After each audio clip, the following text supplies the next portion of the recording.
دنیا آپ کو میں کیسے آپ کیا سمجھ رہے ہیں سارے کے سارے صحابہ علی بن ابی طالب کے لیول کے اوپر تھے, ابو بکر صدیق کے لیول کے اوپر تھے جب بدر ہوا ہے یا احد ہوئی ہے یا حنین ہوا ہے. حنین تو سب سے بڑی مثال ہے کہ ایسا گراف تھا صحابہ کا, ٹاپ کے بھی تھے اور ایسے بھی لوگ تھے جو جنگ چھوڑ کے بھاگ گئے, نبی علیہ السلام کو چھوڑ کے بھاگ گئے صحابی. پتہ ہے نا حنین میں کیا ہوا ہمارے ساتھ, کیا ایک لیول تھا صحابہ کا؟ نہیں. ہم کیوں سمجھ رہے ہیں کہ سب کے سب ایک ہی لیول کے ہوں گے, تب کہیں جا کے بھی تب پہلے ایک فورس بننے کی, پھر ہاتھ کھڑے ہوں گے, سب ہاتھ ملائیں گے, پھر ایک لائن میں چلیں گے پارلیمنٹ ہاؤس. ایسا تو نہیں ہوگا. آپ نے سینس پکڑنی ہے بس کہ ٹیکنیکل نالج ہو, LGBT کے خلاف بات کرنی ہے تو انہی کے گراؤنڈس کی سینس ہو. اور الحمدللہ بہت ہے, ایک دو نہیں ہزاروں ملیں گے آپ کو ایسے مسلمان کہ ہاں یار ہم کو سائنس سمجھاتے ہیں کیا ہے. ملے ہیں نا مجھے دو, ایسے تو نہیں آ گئے نا میرے پاس.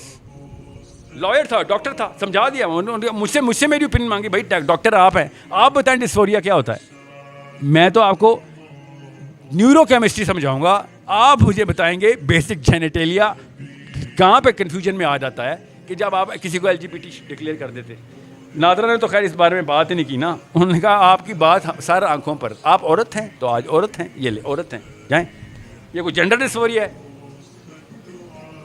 یہ تو کوئی کسی اور جگہ پہ ڈسفوریا آ گیا نا ان کو, ٹھیک ہے. یہ دین کا ڈسفوریا ان کا, بیکلی دین میں دو دین مکس ہو گئے ان کے, اور کچھ بھی نہیں ہے, ٹھیک ہے.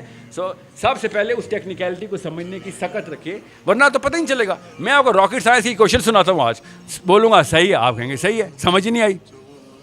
جب آپ کو ٹیکنیکل نالج نہیں ہوگی اس چیز کی تب تک آپ کو پتہ نہیں چلے گا کہاں سے گولی چلی ہے, کدھر آ کے لگی ہے مجھے. LGBT کوئی چھوٹا واقعہ نہیں ہے, یہ انڈیکیٹو ٹو دا سسٹم ہے. اللہ تعالیٰ کے نظام کے ساتھ کھیلا گیا ہے. جب اللہ کے نظام کے ساتھ کھیلا جاتا ہے تو زمین ایسے ہلتی ہے, ہر دفعہ ایسے ہلی ہے. اللہ کے لا کو ڈائریکٹ نیچرل لا کے خلاف بات ہے نا, آدمی سے بیاہ کر کے بیٹھ گیا, عورت سے بیاہ کر کے بیٹھ گیا. نیچرل لا اللہ کا بنایا ہوا قانون جو فطرہ ہے, جو بیسک جبلت ہے, اس کے خلاف ایک قانون بنا ہوا ہے. اور مجھے کوئی خاص وہ نہیں ہے کہ اسے کہتے ہیں سائنس میں جاؤں اور سائیکالوجی اور سوسیولوجی میں جاؤں اور بایولوجی میں جاؤں. بھائی میں تھیولوجی میں جاؤں گا, ٹی سے تھیولوجی میں.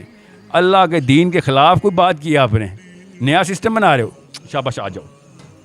اب مقابلہ دین ورسز دین کا ہوگا, کیونکہ بایولوجی پہ اللہ کے وعدے نہیں ہیں, کسی کے گھر میں کچھ بھی پیدا ہو سکتا ہے, مگر تھیولوجی پہ اللہ کا وعدہ ہے کہ دین یہی والا غالب آئے گا. اب جس نے حصہ ڈالنا ہے آ جائے, نہیں تو قیامت والے دن بایولوجی کا سوال نہیں ہونا ہم سے, تھیولوجی کے سارے سوال ہونے ہیں کہ ہاں بیٹا کیا کیا دین کے لیے, جوانی کدھر گزاری, یہ سوال نہیں ہے آخرت کا پہلا. السلام علیکم, میں سلمان ہوں اسلام آباد سے. میرے کوشچن ہے, آپ نے فرمایا کہ دین غالب آئے گا اللہ کا, تو جو حضرت ابو بکر حضرت عمر نے جو سسٹم چلایا تھا وہ 30 سال بعد ہی اس کے اوپر دوسرے کیوں ادیان غالب آ گئے؟ کیونکہ وہ خلافت تو آپ کو پتہ ہے 30 سال بعد ختم ہو گئی تھی اور ملوکیت سٹارٹ ہو گئی تھی. مولانا مودودی بھی یہی فرماتے ہیں, تو آپ کا اس کے بارے میں کیا ہے کہ غالب تو آ گیا نا ان کا دین ہمارے دین پہ؟ حضرت ابو بکر صدیق کا دین نہیں, اللہ کا دین ہے. اور حضرت ابو بکر صدیق کے نبی علیہ السلام کے اس نہج کے اوپر, خلافت کے اوپر ملوکیت غالب آئی. اس کا یہ مطلب نہیں ہے کہ اللہ کا دین چینج ہو گیا, یاد رکھیے.